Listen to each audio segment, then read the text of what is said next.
Right, a little bit of video showing how I carry on with my roughing out by eye. Now this was the right limb and it was sort of slightly weak there, that's where all the bend was, so I've put a nice big L for leave on there. And similarly, looking at the left limb, there's an obvious thin point there, and a little bit thin there as well, so I've put the for leave there, and you can see it's fat here. So what I'll do is on the bandsaw I'll just shave off this corner. I won't go right through the limb because the other side might be thin, we don't know, so turn it over and have a look.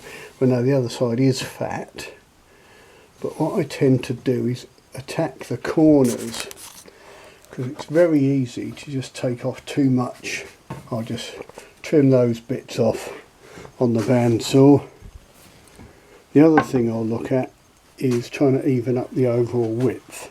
We're way too wide there, so I'll put a string line down it again, and I'll look at taking some of this width down.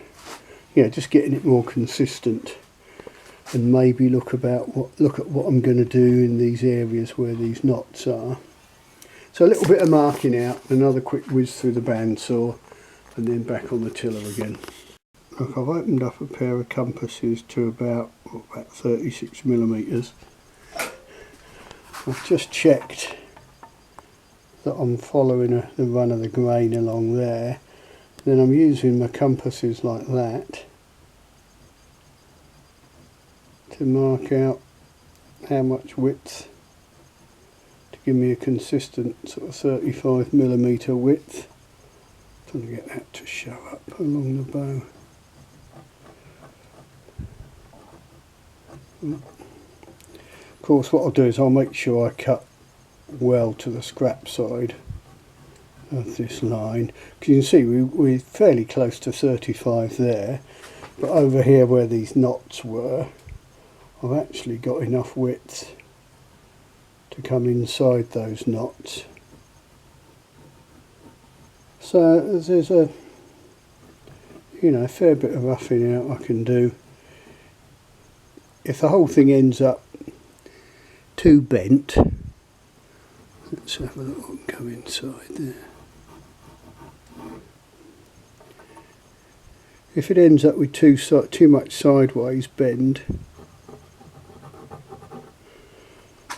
I can do some steam bending there. We're 35 exactly there anyway, and it gets narrower towards the tip. So it's only really in this sort of knotty area and the grip area that I'm interested in.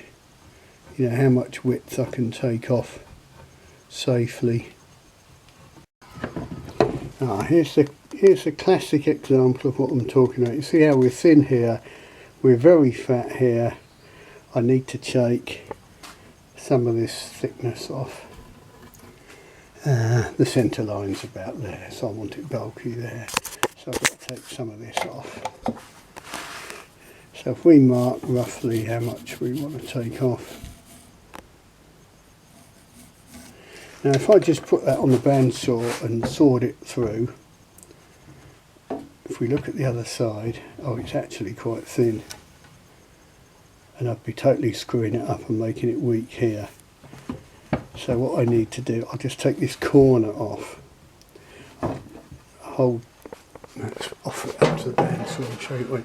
I won't run it through like that, I'll run it through like that and just shave this corner off. I'll do that even as we speak.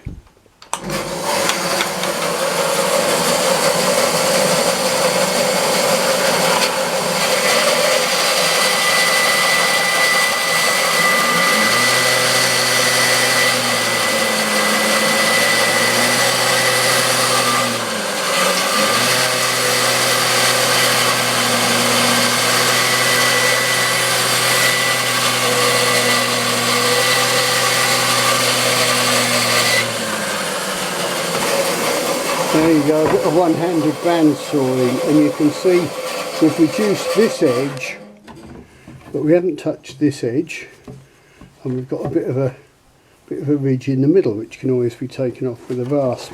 It's slow and steady. You're just slowly honing in, or homing in. You're slowly homing into what you want. It's successive approximation, as I've been known to say before.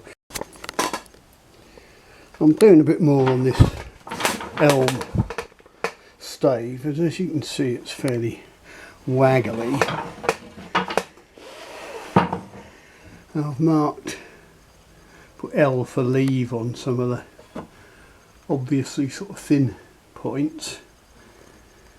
I've taken some of the corners off where it was a bit thick on the bandsaw, and now I'm rasping, just trying to get it to a sort of reasonable taper by eye. But there's a nice illustration here. That's the centre line, and we're looking very thick and chunky here. Looks fine, but of course the other side doesn't look as thick, so it's very asymmetric. The bow's a lot thinner on one edge than the other, but not necessarily all the way along. Right, some thin point there. Looks much thicker the other side, so I'll tend to balance it. You know, if you've got a thin point one side, where you can see I've got leave for leave there, then obviously that's going to be a weak point in the limb. If you can see all down that edge, it's a bit thin. But if I leave this edge a bit thicker, that will compensate. Okay, it might try and make it bend sideways slightly, but with this sort of stave, the whole thing's a compromise.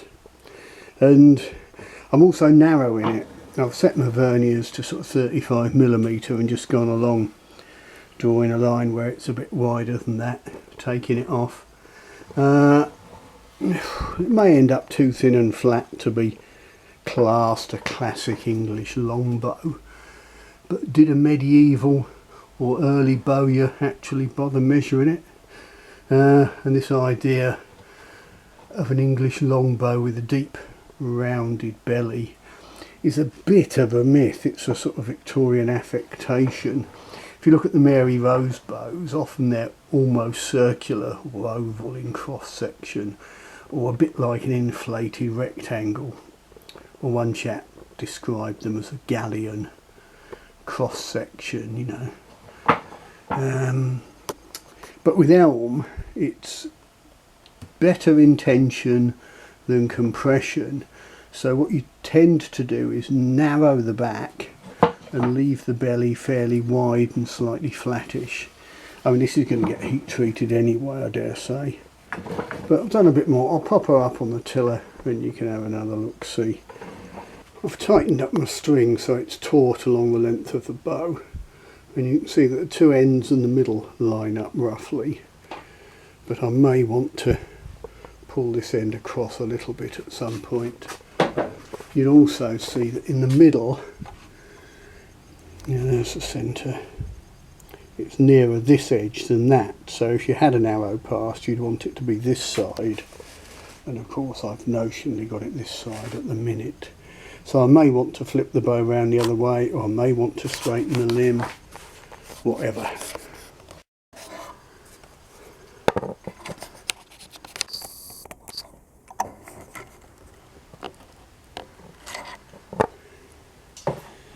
Right, I've done a bit more on the bow here and there,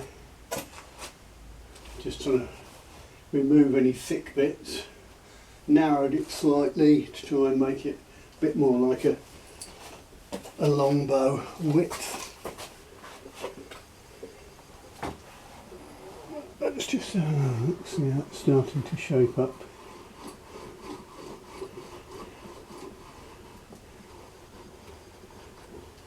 Yeah, right limb's coming round. Certainly looking like a bow.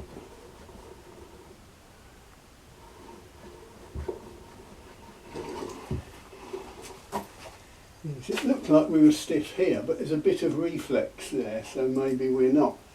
That's pulling it about £70. Oh, not braced, but we're near a brace, aren't we? Yeah, I'm working it pretty hard there.